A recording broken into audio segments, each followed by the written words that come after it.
All right, the preparations are complete. It is game day, game number one. Boston and Toronto Maple Leafs later tonight. Mark Masters at the TD Garden. Gino Red in our SportsCenter newsroom.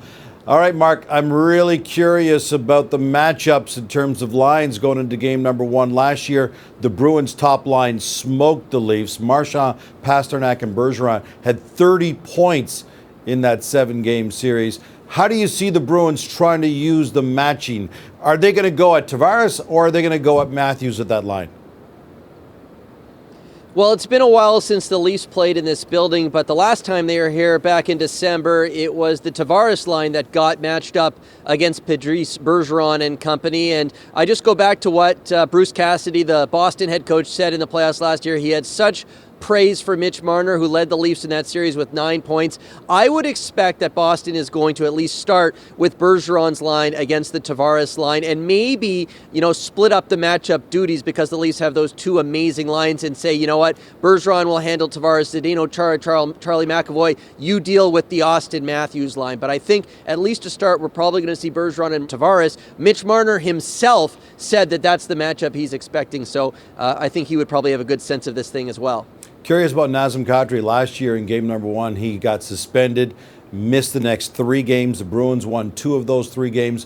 What do you see his role in this series? Well, he's struggled to kind of adapt to his new role this whole season, playing kind of the third line. He used to get the tough matchups for Mike Babcock. He had 16 goals this season, half of what he did in the previous 2 years when he had 32 goals. And he's kind of what I see as a redeem line, the redemption line for the Leafs, that third line, because Patrick Marleau had his lowest point output since his rookie season for the Leafs this year. William Nylander really never got in a groove after coming back from the contract stalemate. And if somehow they can get offense from that third line, whether they're seeing Charlie Coyle or David Krejci, whoever they're getting in the bottom of the Boston lineup, if they can exploit that, and I think they have the talent to do it, I think that could be huge for the Maple Leafs. And Kadri's got to find a way to be the pest that he is and still have that skill come through, even though he's playing in a less prominent role. And he struggled to do that this season. We'll see if he can find his game here in the playoffs. What the Leafs absolutely have to have is a great performance by Freddie Andersen. Obviously, he gets the start, but the backup situation is kind of curious. Bring us up to date on that.